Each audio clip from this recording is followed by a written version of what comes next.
আজকাল পৃথিবীর অনেকেরই ভোগবিলাসের ক্ষমতা আছে, তারা ভোগবিলাসে মত্ত হতে পারে এবং এই মোতাবিয়ার জন্য পৃথিবীর বড় বড় রিসোর্ট, বড় বড় পাঁচতারা সাততারা হোটেলের ব্যবস্থা আছে এবং এই সব জায়গায় এই সমস্ত যারা ধনকুবের, যারা অসংখ্য টাকা পয়সার মালিক, তারা কিন্তু এই সমস্ত ভোগবিলাসের জন্য তারা প্রস্তুত থাকে এবং এটা তারা করছে এবং তারা এই কোরআনের অপব্যাখ্যা করে তারা কিন্তু এই কাজ করার তারা সুযোগ গ্রহণ করছে। কিন্তু আল্লাহ তাআলা সব জানেন। কাজে আপনার সম্পদ আছে এই জন্য আপনি মোতাবিয়া করতে রিসোর্টে যাবেন, আপনি ইন্টারন্যাশনাল ফাইভ-স্টারে যাবেন। আল্লাহ বলছেন না, ধৈর্য ধো, আমায় লক্কাইল্লা সাবিরুন, জান্নাতে তুমি চিরকুমারী স্ত্রী পাবে, তারপর সেই অনন্ত জীবন তুমি সেখানে লাভ করবে। আমায় লক্কাইল্লা সাবিরুন, ধৈর্যশীল ছাড়া এই জিনিসকেও উপার্জন করতে পারবে না, লাভ করতে পারবে না। আলহামদুলিল্লাহ, কাফা ওয়া সালামুন আলা ইবাদিল্লাযিনা আসতাফা, আম্মা বা'দ। সম্মানিত সুধী মণ্ডলী, আসসালামু আলাইকুম রহমতুল্লাহ। আজকে আমরা সূরা নিসার 24 নম্বর আয়াতের এক অংশের উপরে আমরা আলোচনা করব। আলোচনাটা হচ্ছে এখানে আউযু বিল্লাহি মিনাশ শাইতানির রাজিম, ফামাস্তামতা'তুম বিহি মিনহুন্না ফাআতুহুন্না উজুরহুন্না ফরিদা। তো আল্লাহ রাব্বুল আলামিন বলেন যে তোমরা মহিলাদের মধ্য হতে যাদেরকে উপভোগ করবে তাদেরকে তোমরা তাদের নির্ধারিত মহারণা এটা দিয়ে দাও। নির্ধারিত মহারণা বলতে তোমরা হয়তো নির্ধারিত করেছো বিবাহের সময়, অথবা নির্ধারিত না করে থাকলে তার বোনের মহন বা তার ফুপুর মহন এর সমতুল্য মহর সে পাবে, এটা ফরিদার নির্ধারিত মহর, এটা আল্লাহ বলছেন দিয়ে দাও। এখন এই আয়াত নিয়ে ভীষণ একটা তোলপাড় সমাজে। মুসলমানদের মধ্যে একদল এক শ্রেণী আছেন যারা মনে করেন যে ফামাস্তা'তুম বিহি মিনহুন্না, তোমরা যতক্ষণ বা তোমরা যা কিছু তোমরা উপভোগ করো তোমরা তার বিনিময় দাও। তো এই মা মানে যদি মায়ের অর্থই ব্যবহার করা হয় যা কিছু বা যতক্ষণ, তাহলে এই আয়াত দ্বারা তারা মনে করে যে নেকায় মোতা বৈধ আছে। নেকায় মোতা হলো নির্দিষ্ট মেয়াদে কাকে বিবাহ করা, যে আমি তোমাকে 1 সপ্তাহের জন্য বিবাহ করলাম, তোমাকে এই বিনিময়ে আমি দেব, এই সময়টা পার হয়ে গেলে অটোমেটিক তালাক হয়ে যাবে, তালাক দেওয়ার আর কোনো প্রয়োজন থাকবে না, এই শর্তে একটা বিবাহ। এটা সমাজে, আরব সমাজে জাহিলিয়াতে এবং অন্যান্য সমাজেও যারা আহলে কিতাব তাদের কোনো সমাজে এই প্রথাটা চালু ছিল। ইসলাম কখনো এটাকে অনুমতি দেয় নাই, ইসলামে কখনো এটা চালু ছিল না। কিন্তু এইখানে ফামাস্তা'তুম, এই মা শব্দটা এটা নিয়ে হলো এই জটিলতা। এখানে উলামায়ে কেরাম আল্লাহ যাদেরকে জ্ঞান দিয়েছেন তারা একটা বিষয়কে সহজ পদ্ধতিতে বর্ণনা করলে জটিলতার সৃষ্টি হয় না। এখানে ফামাস্তা'তুম অর্থ মা, অর্থ মান, এবং মা অর্থ যে মান, এটা কোরআন শরীফে তো এক জায়গায় না, বহু জায়গায়। আসসামাই ওমা বানাহা, আকাশের কসম, অমা বানাহা মানে অমান বানাহা, এখানে মা মানে মান, আকাশের কসম এবং যিনি আকাশকে সৃষ্টি করেছেন তার কসম। তো সূরা লাইলে দেখেন অমা খালাকাজ যাকারা ওয়াল উনসা, এখানে অমা মানে অমান খালাকাজ যাকারা ওয়াল উনসা, যিনি নারী পুরুষ সৃষ্টি করেছেন। তো মা মানে মান, এটা তো অবরাহ আর ব্যবহার আছে যে মা কখনো মায়ের অর্থ মানে ইসমে মৌসুল বা আল্লাজি যাহা কিছু এই ধরনের অর্থ ব্যবহার হয়, আবার কখনো এটা মা অর্থ মান অর্থে এটা ব্যবহৃত হয়। এটা তো বহু ব্যবহার কোরআনে আছে। এয়াতের অর্থ সহজ হয়ে যায়, আর কোনো জটিল থাকে না। ফামাস্তামতা'তুম বিহি মিনহুন্না, এখানে যদি মা মানে মান হয় তাহলে ফামাস্তামতা'তুম বিহি মিনহুন্না, তাদের মধ্যে হতে যাদেরকে তোমরা উপভোগ করছো তাদেরকে তোমরা তাদের মহারণা দিয়ে দাও, আর কোনো জটিলতা নাই। অর্থাৎ বিবাহ বন্ধনের মধ্যে তোমরা যাদেরকে উপভোগ করছো তাদের মহারণা তোমরা দিয়ে দাও, সোজা। এখানে নেকায় মোতা বা সময়ের জন্য, নির্ধারিত সময়ের জন্য বিবাহ, এ কোনো প্রসঙ্গই এখানে আসে না। কিন্তু ওই মা মানিকে, মা অর্থ মাকে যদি রাখা হয় তাই তোমরা যা কিছু উপভোগ করো, তাহলে যা কিছু উপভোগ করলে তাহলে তো এটা হলো ভোগের বিবাহ। এখন এই ভোগের বিবাহ এটা শরীয়তের অনুমতি নাই, এটা শরীয়তে অনুমতি নাই, কখনোই ছিল না। কিন্তু সমাজে এটা ছিল। সমাজে এটা থাকার কারণে জাহিলিয়াতের সমাজে তো সবই ছিল। শরাব পান করা তাও তো তারা বৈধ মনে করতো এবং পান করতো, ইসলাম এসে এটাকে নিষেধ করছে। এই মোতাবিয়াটা এটাও সমাজে ছিল, কিন্তু ইসলামে এটা বৈধতা ছিল না, কখনোই না।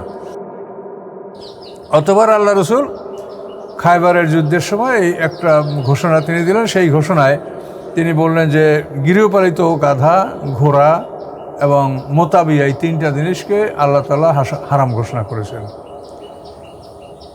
নহিতুকান হুমুরুল আহলিয়া, মানে তোমাদেরকে আমি পোষা গাধা। কোরআনে এতটুকু বলা আছে, ওয়াল খাইলা ওয়াল বিগালা ওয়াল হামির আলে তার কাবুহা ওয়াজিনা। ঘোড়া, খচ্চর, গাধা। তো খচ্চরটা হচ্ছে ঘোড়া এবং গাধার মিলনে, যেটা ঘোড়া গাধা একই জাতীয় জানোয়ার। তো ওই ঘোড়ায় গাধা গর্ভবতী হয়, তো ঘোড়া গাধার মিলনে যেটা, এটাকে বলা হয় খচ্চর। তাহলে ঘোড়া, গাধা, খচ্চর এই তিনটে প্রাণী এটা আল্লাহ তাআলা নিষেধ করেছেন যে এগুলি তোমরা খাবে না। এগুলি খাও তাহলে তোমাদের মানে পশু সম্পদ কমে যাবে, এবং এগুলো যুদ্ধে ব্যবহার করা হয়, এবং এগুলো বোঝা বহনকারী পশু, বিস্ট অফ বার্ডেন। এবং সেই সময় তো আরবে এরকম কমিউনিকেশন ছিল না, পৃথিবীতে ইঞ্জিন আবিষ্কার হয় নাই, কাজেই সে সময়ের জন্য এরাই ছিল একমাত্র বাহন। এই জন্য আল্লাহ বলছে যে এদেরকে তোমরা খাবে না। আর মোতাবিয়া এইটা সমাজে প্রচলিত ছিল, এটা আল্লাহ তাআলা আল্লাহ রাসূলের মাধ্যমে নিষেধ করে দিলেন।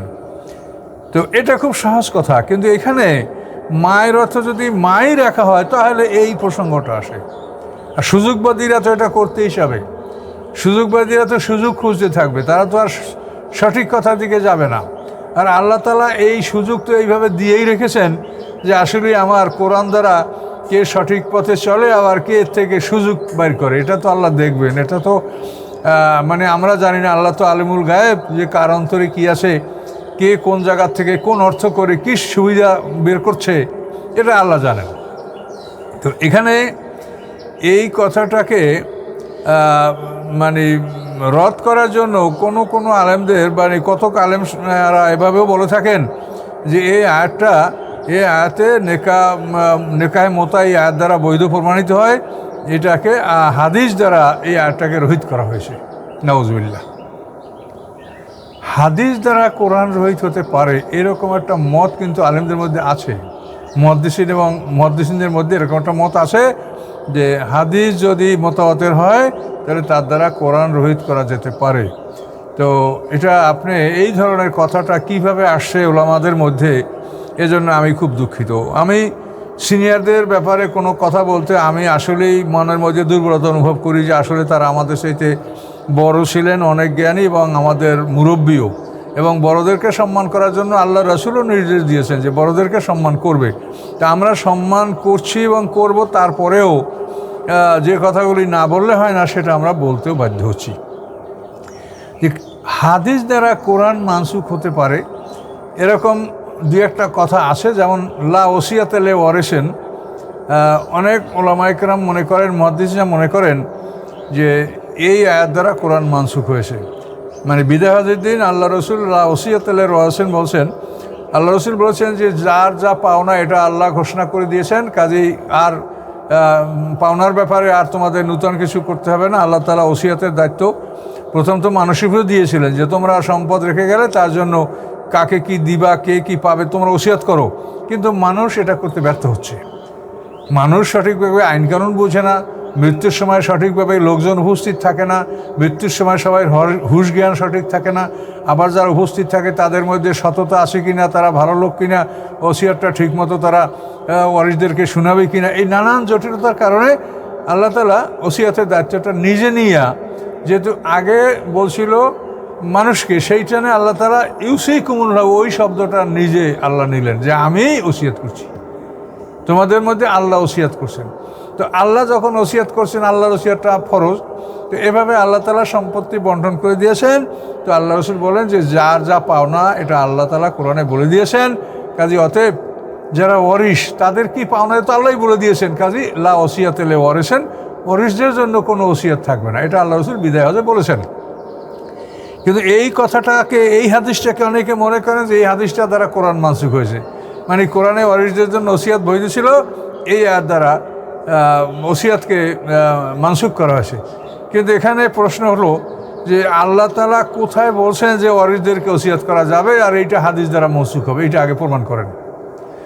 কোরআনে কোথাও বলা নাই যে ওয়ারিসদেরকে ওসিয়াত করা যাবে। কোরআনে আল্লাহ বলছেন যে তোমরা সম্পত্তি বন্টন করবে মেম বাদে ওসিয়াত ইউসিনা বেআদায়ন, যে মৃত ব্যক্তির ওসিয়াত এবং ঋণ পরিশোধ করার পরে তোমরা সম্পদ বন্টন করবে।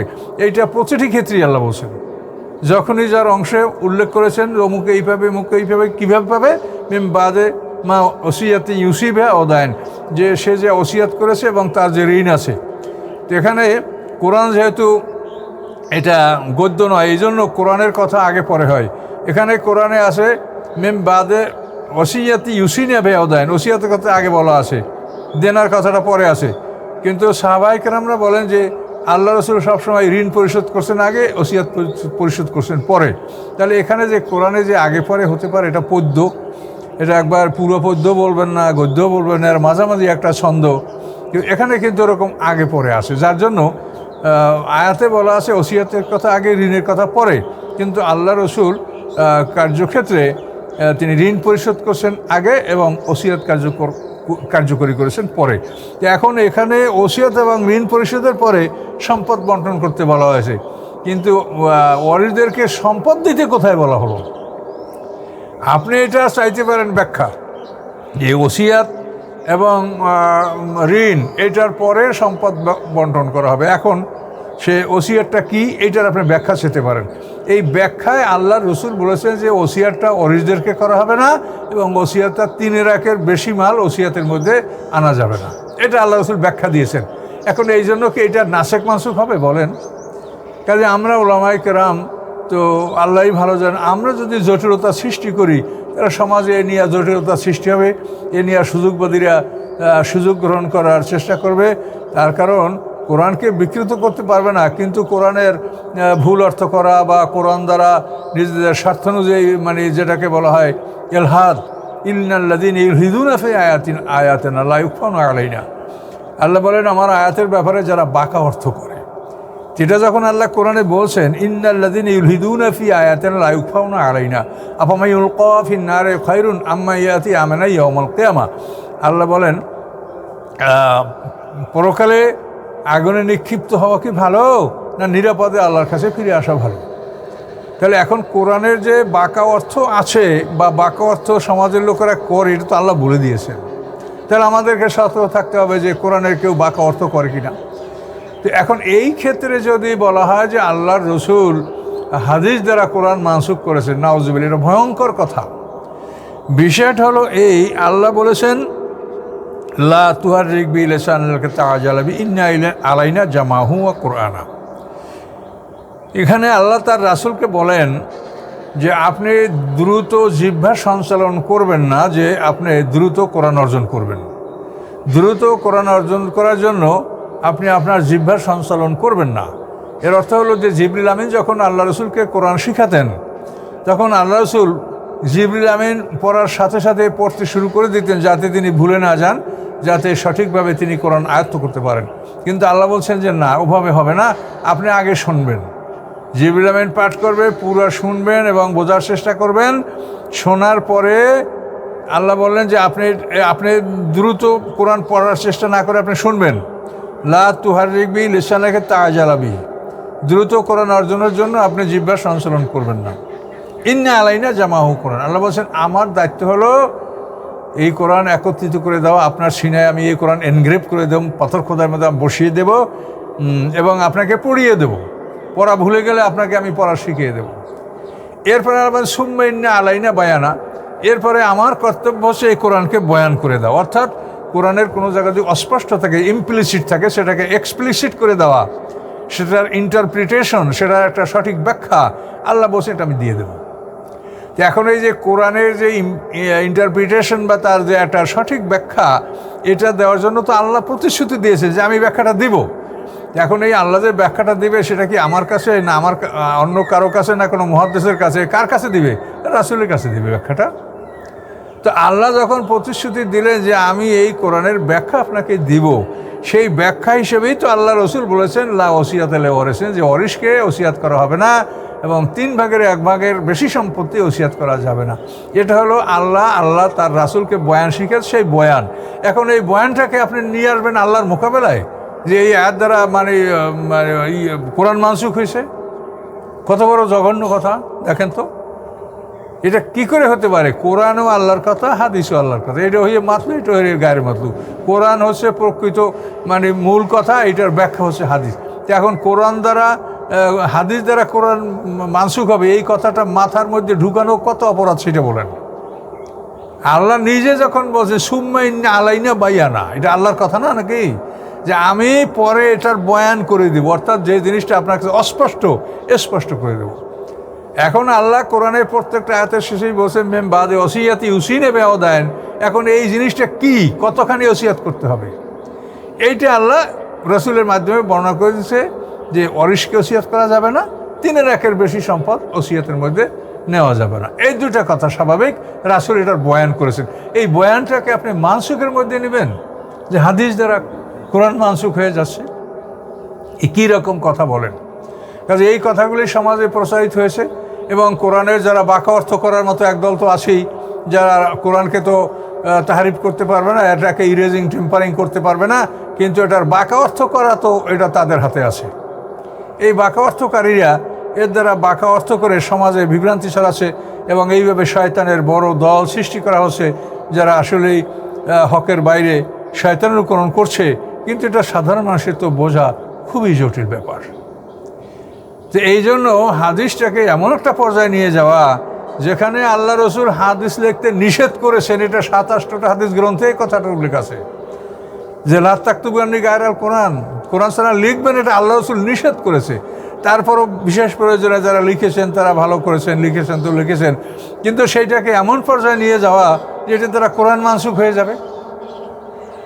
এবং কোথায় এটা আপনি দেখান মানসুখের নাসেক মানসুখের বিধানটা কি আল্লাহ বলেছেন? আল্লাহ বলছেন মানানসাক মিন আয়াতেন আও নুনসিয়া নাতি বিখাইরিম মিনহা আও মিসলিহা আলাম তাআলাম আন্নাল্লাহ আলা কুল্লি শাইইন কাদির। আল্লাহ বলেন যখনই আমি একটা আয়াতকে রহিত করি অথবা একটা আয়াতকে ভুলিয়ে দেই, তেলাওয়াত মন থেকে মিটিয়ে দেই, তো আল্লাহ বলেন নাতি বিখাইরিম মিনহা আও মিসলিহা, আমি তার সাথে উত্তম আয়াত নিয়ে আসি অথবা তার সমকক্ষ আয়াত নিয়ে আসি। এখন যদি হাদিস দ্বারা কোরআন মানসুখ হয় তাহলে হাদিস দ্বারা উত্তম আয়াত আনা লাগবে না? কোরআনটা দেখেন, কোরআনের টেক্সট, কোরআনের মূল বক্তব্যটা দেখেন।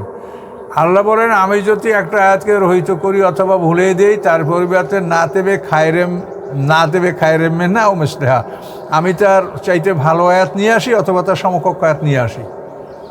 তাহলে হাদিস দ্বারা যদি আপনি আয়াত মানসুখ করেন তার পরিবর্তে কি আয়াতটা আপনি আনলেন সেটাও তো হাদিস দিয়ে আপনাকে দেখাতে হবে যে এই হাদিস দ্বারা এই আয়াতটা নিয়ে আসা হয়েছে। বলেন তাহলে কেন আপনারা এই ধরনের কথা বলেন? আর এই ধরনের কথায় মানুষের ঘন্টার পর ঘন্টা মানে সময় পার হয়ে যাচ্ছে আর মানুষ বিভ্রান্ত হচ্ছে। তো এই জন্য আলেমদেরকে কিন্তু আল্লাহ জিজ্ঞাসাবাদ করবেন। আলেমদেরকে আল্লাহ 3 শ্রেণীতে ভাগ করছেন, জালেম, মধ্যপন্থী, সৎকর্মে অগ্রগামী। এটা আল্লাহ এমনি করেন নাই। যদি সব আলেমরাই মুক্তি পাবে তাহলে আল্লাহ ভাগ করবেন কেন? সবাই যদি মুক্তির অন্তর্ভুক্ত হয়, আবার তাফসির কাবরা ঘুরে ফিরে সবাইকে মুক্তি দিয়েছেন, ওই আয়াতে তাফসিরেও আছে। কিন্তু মুক্তিই যদি পাবে সবাই, তো আল্লাহ 3 ভাগ করলেন কেন? এটার জবাব দেন। এবং জালেম কথাটা আল্লাহ কোরআনে ব্যবহার করেন। জালেম মানে কি? জালেম মানে কাফের যারা তারাই জালেম। হাউলাইকুমুজ জালিমুন, যে সূরা আয়াতুল কুরসিতে যে কি আয়াতে আছে অল কাফিরুন হুমুজ জালিমুন, অর্থাৎ যারা কাফের তারাই জালেম। এটা তো কোরআনে আল্লাহ বলছেন অল কাফিরুন হুমুজ জালিমুন। তাহলে যেখানে আল্লাহ জালেম শব্দটা ব্যবহার করছে সেখানেও আপনারা ঘুরাইয়া ফিরিয়ে ফতুয়া জারি করেন। আশা করেন সেটা তো আপনাদের ইখতিয়ার আছে, করতে পারেন, কিন্তু কথাটা হলো যে আপনি কোরআনের সাথে এটা মিলিয়ে দেন। আল্লাহ বলছে একটা আয়াত মানসুখ করলে আমি তার চাইতে ভালো আয়াত নিয়ে আসি, অত সমপর্যায়ের আয়াত নিয়ে আসি। এখন হাদিস দ্বারা যদি একটা আয়াত মানসুখ করেন তার পরিবর্তে আপনি কী আয়াতটা আনলেন সেটা তো আনতে হবে, সেটা তো কোরআনে যোগ করতে হবে। তাহলে এখন হাদিস দ্বারা কোরআন মানসুখ করি আর সেখানে হাদিস দ্বারা কী আয়াত আপনি যোগ করছেন সেটা দেখান। কাজেই এগুলো অসম্ভব কথা আপনারা বলার চেষ্টা করবেন না। এগুলি অসম্ভব কথাবার্তা এবং অত্যন্ত মারাত্মক কথা। এবং নাসেক মানসুখের ব্যাপারে সামনে আল্লাহ কি বলেন? আলাম তাআলাম আন্নাল্লাহ আলা কুল্লি শাইইন কাদির। এটা কেন বলা হলো? যে আল্লাহ বলছেন আমি সমকক্ষ আয়াত, সমপর্যায়ের অথবা উত্তম। এখন আপনি প্রশ্ন করতে পারেন যে সমকক্ষই যদি হয় তাহলে এটা মানসুখ করার কী প্রয়োজন ছিল? তো এই কথা যাতে আপনি না বলেন সেই জন্য আল্লাহ সামনে কি বললেন? আলাম তাআলাম আন্নাল্লাহ আলা কুল্লি শাইইন কাদির। কি তুমি কি জানো না যে আল্লাহ সব কিছুর ক্ষমতা? এটা আল্লাহর ইচ্ছা, তোমার এটার ব্যাপারে কোনো বক্তব্য নাই। এরপর সামনে আরও কি বলে, আলাম তার আমান্দাল্লাহ লাহু মুলকুস সামাওয়াতি লাহু মা ফিস সামাওয়াতি অথবা মুলকুস সামাওয়াতি ওয়াল আরদি, সামনে এ এত আল্লাহ বলা হয়েছে যে আকাশ পৃথিবী সব কিছুর মালিক আল্লাহ, তোমরা জানো না? কাজে মালিক যদি মনে করেন যে আমি এটা না দিয়ে এটা সমান সমকক্ষ, তো আমি এটা নিয়ে এটা দিলাম, এটা মালিক যদি বলে, তো আপনার কি বলার আছে বলেন? কাজে মালিককে চিনতে হবে, মালিকের কাছে আত্মসমর্পণ করতে হবে। ইসলাম মানেই তো আত্মসমর্পণ। আর আমাদের জাতির পিতা ইব্রাহিম আলাইহিস সালাম, তার বৈশিষ্ট্যই হচ্ছে আত্মসমর্পণ। ইব্রাহিম আলাইহিস সালামের বৈশিষ্ট্য হচ্ছে আত্মসমর্পণ। ওরা ফালা তামুতুন্না ইল্লা আনতুম মুসলিমুন, তিনি বলেছেন এই আত্মসমর্পণ, ইব্রাহিম আলাইহিস সালামের আত্মসমর্পণ, এটা এই অবস্থায় উপনীত না হয়ে তোমরা মৃত্যুবরণ করো না। কাজে এই জন্য এইসব বিষয়গুলি আপনারা যাতে সতর্ক হন, এবং এই বিষয় নিয়ে যাতে কোনো মানুষ, আজকাল পৃথিবীর অনেকেরই ভোগবিলাসের ক্ষমতা আছে, তারা ভোগবিলাসে মত্ত হতে পারে, এবং এই মোতাবিয়ার জন্য পৃথিবীর বড় বড় রিসোর্ট, বড় বড় পাঁচতারা সাততারা হোটেলের ব্যবস্থা আছে, এবং এই সব জায়গায় এই সমস্ত যারা ধনকুবের, যারা অসংখ্য টাকা পয়সার মালিক, তারা কিন্তু এই সমস্ত ভোগবিলাসের জন্য তারা প্রস্তুত থাকে, এবং এটা তারা করছে, এবং তারা এই কোরআনের অপব্যাখ্যা করে তারা কিন্তু এই কাজ করার তারা সুযোগ গ্রহণ করছে। কিন্তু আল্লাহ তাআলা সব জানেন। এখানে আপনার সব সমস্যার সমাধান যে আপনি মান নিয়ে নেন, তখন আর মোতাবিয়ার কোনো সম্ভাবনাই এখানে থাকছে না যে মোতাবিয়া করতে পারেন। আপনি মোতাবিয়াকে, আপনার জ্ঞান আছে, মোতাবিয়াকে আপনি কীভাবে অনুমোদন দিবেন? মুসলমানদের কোনো দল, কোনো সমাজ বা কোনো গোষ্ঠী কিন্তু মোতাবিয়াকে অনুমতি দিয়েছে। আমি তাদের নাম বলবো না, আমি কাউকে প্রতিপন্ন করতে চাই না। এটা আপনারা খুঁজলে জানবেন যে মোতাবিয়া কোন জাতির মুসলমানরা এটা বৈধ রেখেছে, আপনারা খুঁজলে জানতে পারবেন। তো এই মোতাবিয়া, এটাকে আপনি নিজে বিবেকের সাথে তুলনা করেন যে মোতাবিয়া যদি আপনি বৈধ করেন, অর্থাৎ নির্দিষ্ট সময়ের জন্য নির্দিষ্ট অঙ্কের বিনিময়ে বিয়া, এই সময়টা পুরো গেলে তালাক হয়ে যাবে, তাহলে বেশ্যাবৃত্তিতে আপনি নিষেধ করবেন কি করে? কেউ মানে হোরডম বা বেশ্যাবৃত্তি, প্রস্টিটিউশন, এখানে যদি কেউ বলে যে আমি 1 ঘন্টার জন্য তোমাকে আমি এত টাকার বিনিময়ে বিয়া করবো, 1 ঘন্টা পার হয়ে গেলে বিয়া শেষ, সময় শেষ, তাহলে মোতাবিয়া যদি যায় তো সময়ের তো আর উল্লেখ নাই, কম সময় বেশি সময়, তাহলে একজন কম সময়ের জন্য যদি কেউ মোতাবিয়া করে, তাহলে তো বেশ্যাবৃত্তি বৈধতা লাভ করলো। তাহলে বেশ্যাবৃত্তিটা আপনি কীভাবে হারাম করবেন? যে বেশ্যাবৃত্তিকে আল্লাহ তাআলা এত কঠিনভাবে নিষেধ করেছেন যে একটা লোক প্রকাশ্যে জিনা করে, এটা প্রমাণ পাওয়া গেলে তার বিচার সঙ্গে সার বা প্রস্তরাঘাতে তাকে হত্যা করা, এত বড় কঠিন বিষয়, হ্যাঁ, যেটা কোরআনে আল্লাহ তাআলা ওয়ালা তুকরু ফাতায়াতুকুম আলাল বাগা, আল্লাহ বলছেন তোমরা তোমাদের দাস দাসীকে বেশ্যাবৃত্তিতে তোমরা বাধ্য করো না। তার কারণ জাহিলিয়াতে বড় ধনীরা তারা দাসী কিনে তাদের দ্বারা বেশ্যাবৃত্তি করাতো এবং আয় করত। এবং এই ব্যাপারে এই আয়াতের তাফসিরে বলা আছে যে মদিনার মুনাফিক সর্দার আব্দুল্লাহ ইবনে উবাই, সে তো ধনী মানুষ ছিল, সে 2টা দাসী, তাদের নামও তাফসিরে উল্লেখ আছে, মুসাইকা এবং উমাইমা, এই 2টা দাসী খরিদ করে তাদেরকে দিয়ে বেশ্যাবৃত্তি করাতো এবং আয় করত। এগুলি আল্লাহ তাআলা কোরআনে সরাসরি নাযিল করে নিষেধ করলেন, ওয়ালা তুকরু ফাতায়াতিকুম আলাল বাগা, যে তোমাদের দাস দাসীকে তোমরা মানে বাধ্য করছো তোমরা জিনা করতে, বেশ্যাবৃত্তি করতে, এটা খবরদার তোমরা এটা করো না, এটা নিষেধ করছে আল্লাহ কোরআনে। তো আল্লাহ তাআলা এই আয়াতগুলি যখন কোরআনে আল্লাহ স্পষ্ট বলেছেন, তাহলে নেকায় মতার বৈধতাটা আপনারা কীভাবে বের করছেন? কাজে এটা হলো একদল লোক সুযোগবাদী, যারা পৃথিবীকেই চেনে, পৃথিবীতে ভোগবিলাস মত্ত থাকতে চায়, তারা আল্লাহর যে ওয়াদা, হুর গেলমান, চিরস্থায়ী জীবন, চিরশান্তির জীবন, এগুলো যদি সামনে আসে, পৃথিবীতে ধৈর্য ধারণ করবে যারা, অমায়ুল্লাক্কাহা ইল্লা সাবিরুন, অমায়ুল্লাক্কাহা ইল্লা যু হাজ্জিন আযীম। কোরআনে কি বলেছে আল্লাহ? যে এই যে জান্নাতের বিবরণটা দেওয়া হলো, অমায়ুল্লাক্কাহা ইল্লা সাবিরুন, আল্লাহ বলছেন ধৈর্যশীল ছাড়া এটা কেউ পাবে না। কাজে আপনার সম্পদ আছে, এই জন্য আপনি মোতাবিয়া করতে রিসোর্টে যাবেন, আপনি ইন্টারন্যাশনাল 5 তারায় যাবেন, আল্লাহ বলছেন না, ধৈর্য অমায়ুল্লাক্কাহা ইল্লা সাবিরুন, জান্নাতে তুমি চিরকুমারী স্ত্রী পাবে, তারপর সেই অনন্ত জীবন তুমি সেখানে লাভ করবে। অমায়ুল্লাক্কাহা ইল্লা সাবিরুন, ধৈর্যশীল ছাড়া এই জিনিস কেউ উপার্জন করতে পারবে না, লাভ করতে পারবে না।